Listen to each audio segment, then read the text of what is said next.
Harold Wilson once famously said, "A week is a long time in politics." May 11, when the game changer elections in Pakistan are scheduled to take place, is 10 days away. But owing to volatile situation in Khyber Pakhtunkhwa, Balochistan and Karachi because of the terrorist attacks, speculations whether election would be conducted on time or not rose and gained currency. Nonetheless, to disperse the clouds of conspiracies and doubts about the certainty of polls on May 11, in an outstanding stroke of support to elections and democratic process in the country, the Army Chief General Ashfaq Parvez Kayani clarified that the military command has unanimity on elections to take place on time. On the other hand, 11 political parties expressed their firm stand they would not be intimidated by the cowardly acts of terror by militants. Along with the military and political elite, the intelligentsia, academia and analysts also stressed the need why the elections are vital for political life of the country. If elections are not held on time, what would be the implication for the economy of the country?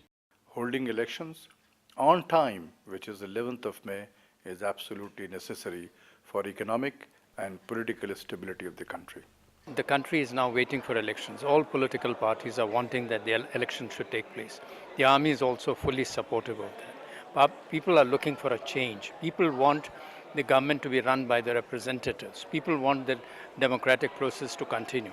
We cannot be a hostage to the Taliban and to other militant organizations which have their own agenda of destroying the constitution, of destroying democracy, and we cannot let them succeed.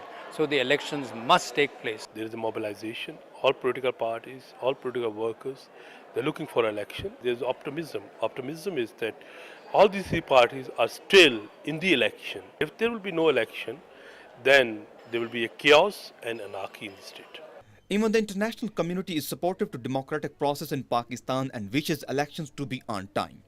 I think they're essential because it's an opportunity for the people to say what they want, to decide over their own future, and also what they want to see from their politicians. I think it's a great achievement that Pakistan is now holding its first elections after five years, and that you will have a transition from one civilian government to another. That has never happened before, of course, in the history of Pakistan, and that's truly great. And I think we applaud that. We support that very much from the side of the European Union, and I think the international community in general does so. Been assured by the government that the elections will take place, and I'm quite confident that they will, that the violence which is occurring from enemies of democracy will not affect the elections as such. One thing is crystal clear, that holding of elections on time is essentially vital for political life of Pakistan, as much rides on the May elections, which will mark the first ever transition in Pakistan's history